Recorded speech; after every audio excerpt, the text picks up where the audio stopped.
入到去類似飛機商務艙格局，顏色主要用金色見其高貴感，設有絲絨遮蔽板，座椅可躺平模式等。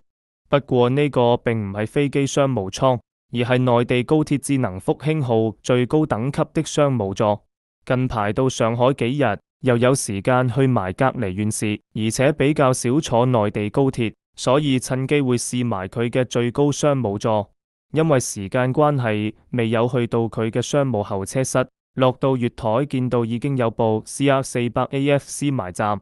該型號係近排內地高鐵其中一款最新列車之一，而今次第一次就試過短短地蘇州至上海虹橋站。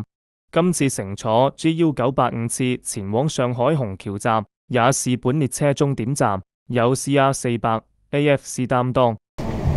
沒事，那你就在這坐着吧。哦，你們兩個是嗎？哦，對。沒事，那你在這坐吧。那我這可能沒，可能還有水。哦，都可以。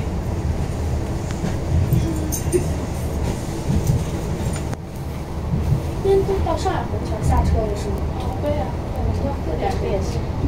離反關於商務艙嘅配置，首先入到去見到一張嘅座椅，側邊有一張細細嘅，同埋隔離應該有個相信係攞嚟擺嘢嘅箱。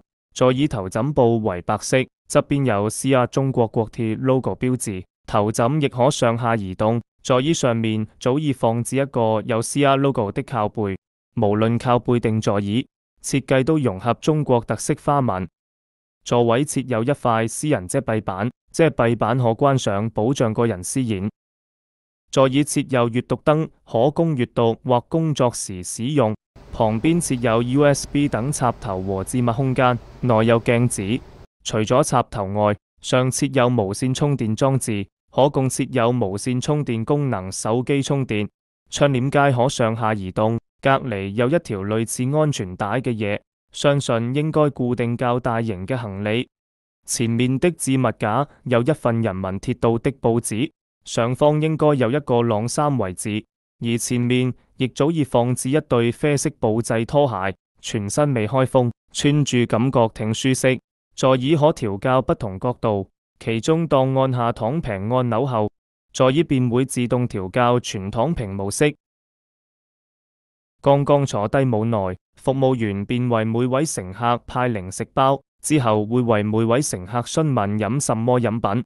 零食包設計非常精緻，背景為中國特色古屋風景。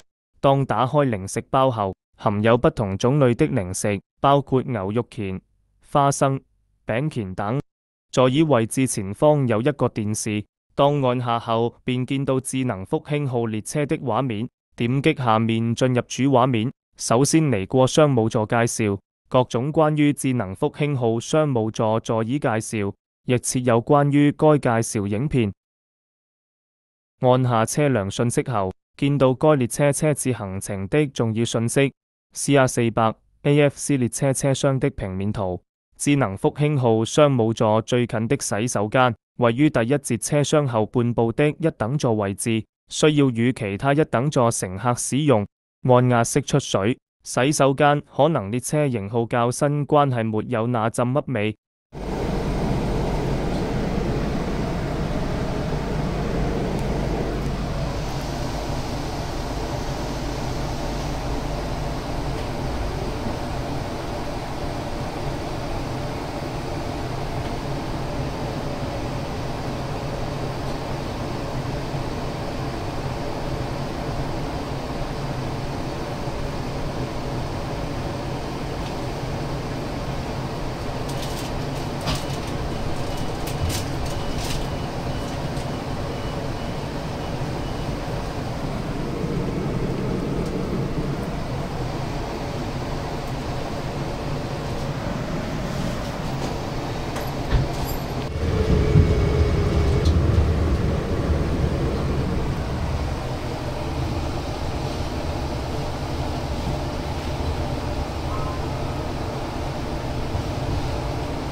大約坐咗半個鐘左右，列車抵達上海虹橋終點站。總括來說，今次商務座體驗咗 CR 界最高最新級別嘅座位。雖然車程過得幾快，但是中間停咗幾個站，淨係上咗一兩個人商務座，而整個車程都較靜，體驗都幾舒適的。今次介紹到呢度，謝謝收看。